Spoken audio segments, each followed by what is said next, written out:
Assalamualaikum warahmatullahi wabarakatuh. Selamat uh, pagi, salam sejahtera untuk kita semua.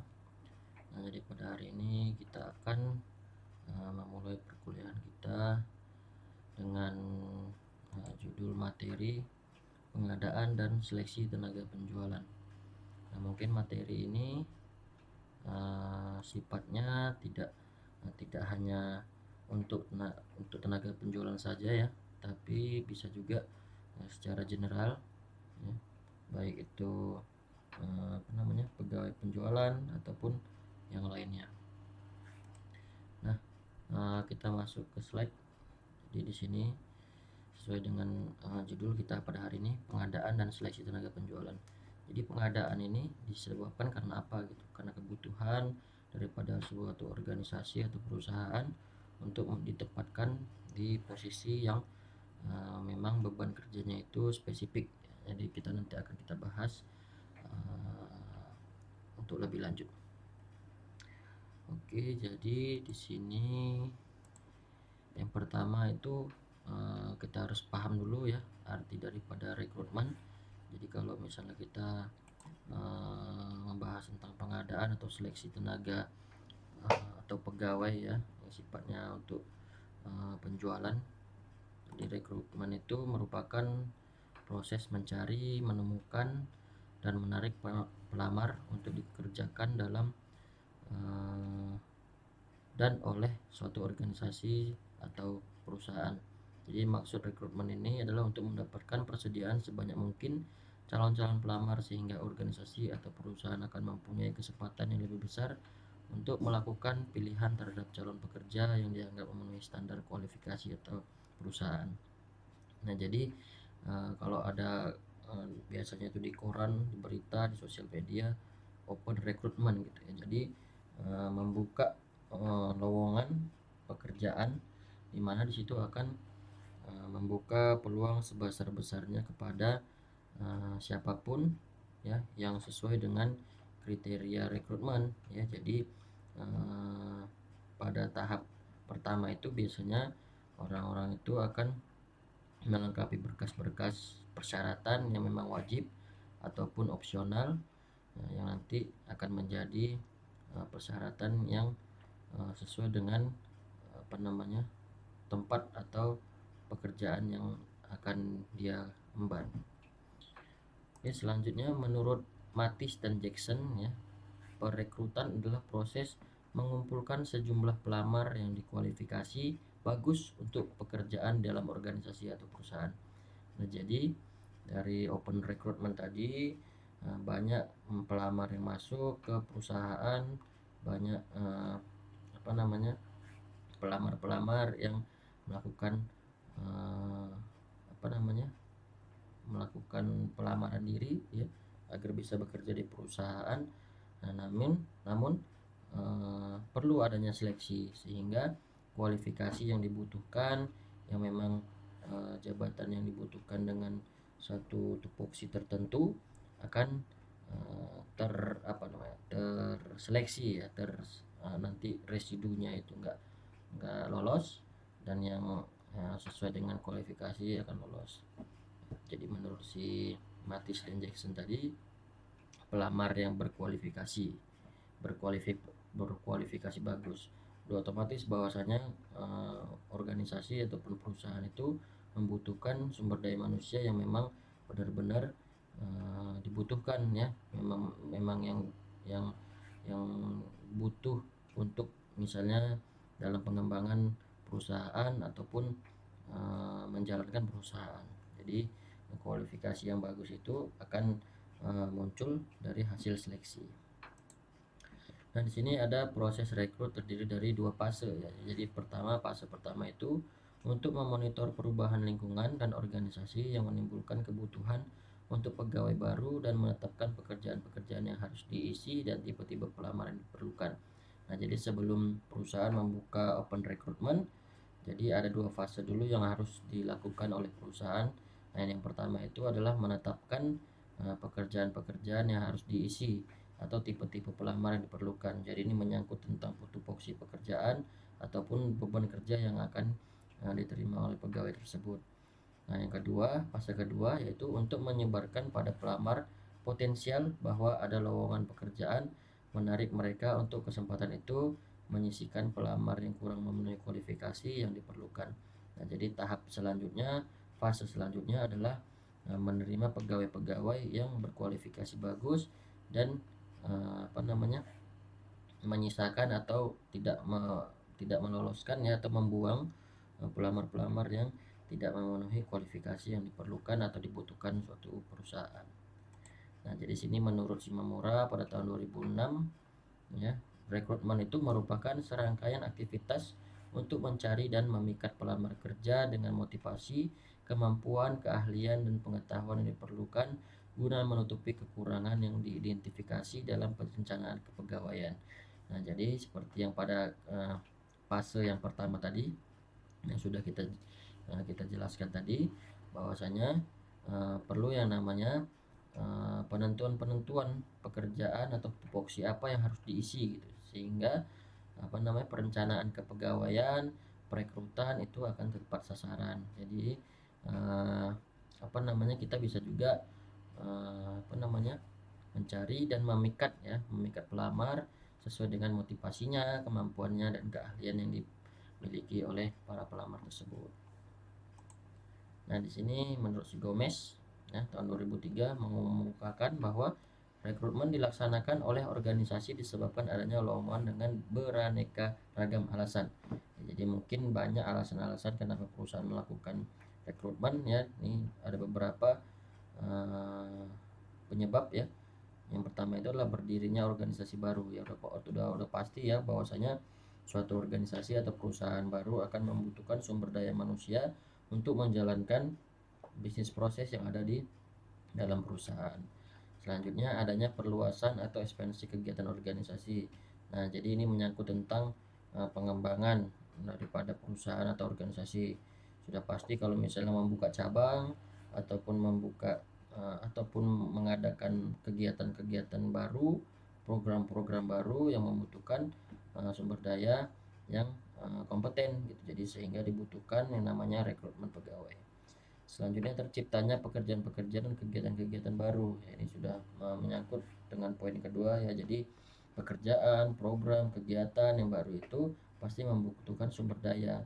Jadi nggak bisa perusahaan itu dengan sumber daya yang terbatas melaksanakan seluruh kegiatan yang begitu banyak ya. Nanti pegawainya itu bisa overload dan malah target-target yang sudah ditetapkan itu tidak akan tercapai. Selanjutnya adanya pekerjaan yang pindah ke organisasi lain. Nah, ini juga ya. Jadi dengan adanya pekerjaan yang pindah ke organisasi lain, ini maksudnya adalah contoh kalau misalnya satu perusahaan membutuhkan suatu fasilitas ataupun seperti sistem informasi ya, yang nggak sanggup mereka pekerjakan sendiri, jadi mereka merekrut orang lain daripada organisasi lain untuk mengerjakan, dan itu biasanya sifatnya kontraktual ataupun paketan. Nah, selanjutnya adanya pekerja yang berhenti baik dengan hormat ataupun tidak dengan hormat sebagai tindakan punitif. Jadi di sini berhubungan dengan pekerja yang mengundurkan diri, pekerja yang pensiun, ya, pekerja yang dipecat dan lain sebagainya. Jadi harus ada orang yang menggantikan agar proses bisnis ataupun kegiatan yang sebelumnya ada dapat terus berjalan dengan baik. Selanjutnya ada pekerja yang berhenti karena memasuki usia pensiun. Nah, ini sudah kita sambungkan dengan poin sebelumnya. Selanjutnya adanya adapun pekerja yang meninggal dunia. Nah, ini juga selain pensiun juga mungkin karena meninggal dunia posisinya harus diisi, maka dibutuhkan rekrutmen. Nah, selanjutnya ada tujuan utama ya proses rekrutmen. Ini tadi beberapa alasan, sekarang tujuan. Jadi tujuan utama itu dari proses rekrutmen itu adalah seleksi. Nah, ya, dan seleksi itu adalah untuk mendapatkan orang yang tepat bagi suatu jabatan tertentu, sehingga orang tersebut mampu bekerja secara optimal dan dapat bertahan di perusahaan untuk waktu yang lama. Jadi proses rekrutmen adalah suatu proses penerimaan calon tenaga kerja untuk memenuhi kebutuhan akan tenaga kerja atau lowongan pekerjaan pada suatu unit kerja dalam suatu organisasi atau perusahaan. Nah, jadi kita di sini bisa menggarisbawahi bahwasanya untuk mendapatkan orang yang tepat bagi suatu jabatan tertentu. Nah, jadi rekrutmen itu adalah tujuannya untuk mendapatkan orang yang menduduki jabatan tertentu yang melaksanakan tupoksi yang sudah ditentukan dan bisnis proses yang ada di perusahaan. Nah, selanjutnya di sini ada dasar seleksi, ya, dasar rekrutmen.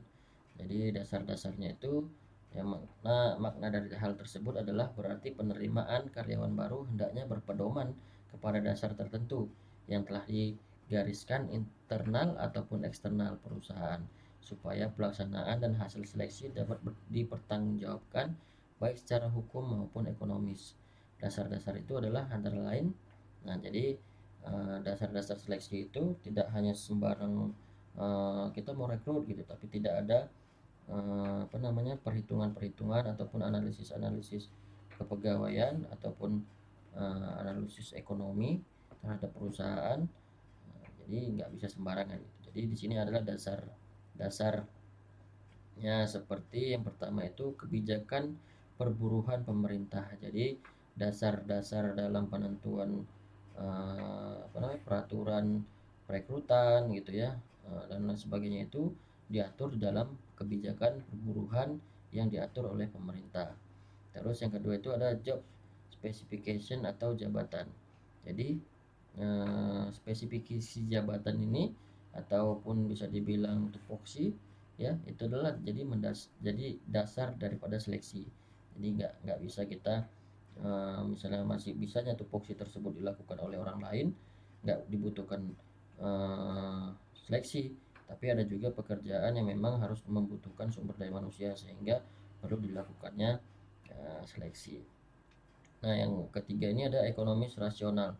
Nah, jadi juga diperhatikan bahwasanya jangan merekrut SDM sebanyak-banyaknya karena nanti akan menimbulkan cost yang tinggi sehingga nanti bakal menjadi faktor ataupun penyebab perusahaan itu bangkrut. Jadi proses bisnis ataupun tupoksi-tupoksi yang ada di dalam perusahaan itu harus ideal ya jumlahnya dengan SDM-nya.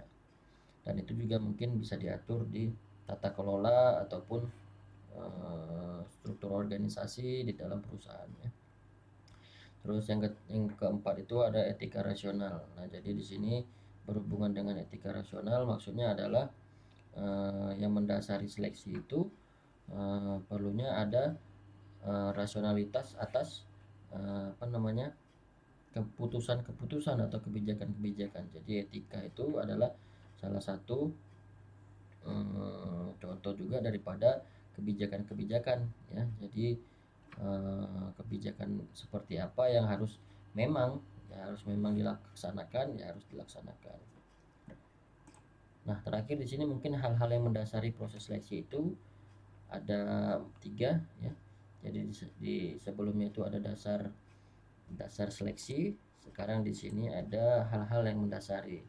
Jadi selain yang keempat tadi ada di sini 3 lagi tambahannya, bahwasanya analisis jabatan yang meliputi uraian pekerjaan, spesifikasi individu dan standar tampilan kerja pada setiap posisi. Jadi adanya perlu analisis jabatan untuk mengetahui bahwasanya posisi itu dibutuhkan SDM yang kompeten. Selanjutnya perencanaan SDM meliputi identifikasi lowongan, identifikasi pegawai yang dapat dipromosikan atau ditransfer, dan metode rekrutmen untuk sumber daya eksternal.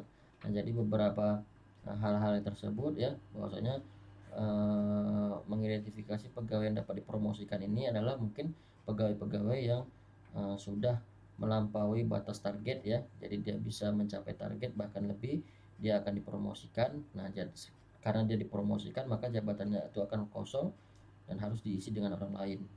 Selanjutnya adapun transfer ya, transfer ini maksudnya adalah mengirim pegawai kepada cabang lain yang untuk menangani cabang lain misalnya. Jadi jabatan yang di perusahaan lama itu kosong sehingga dibutuhkan orang untuk menghandlenya. Selanjutnya adalah metode rekrutmen dan sumber daya eksternal. Jadi di sini juga hal-hal yang mendasari proses seleksi itu adalah metode atau cara-cara bagaimana cara melakukan rekrutmennya. Misalnya nih pada saat sekarang ini, kemarin di situ ada BUMN secara besar-besaran dan satu pintu ya, jadi nggak masing-masing, dengan metode satu pintu seluruhnya mendaftar di satu website yang khusus untuk rekrutmen BUMN. Terus ada yang terakhir di sini, yang ketiga adalah rekrutmen akan memungkinkan terkumpulnya berkas lamaran yang diseleksi. Nah, jadi berkas-berkas lamaran itu akan menjadi dasar pertimbangan pihak penyeleksi untuk menentukan orang-orang yang akan diterima di perusahaan.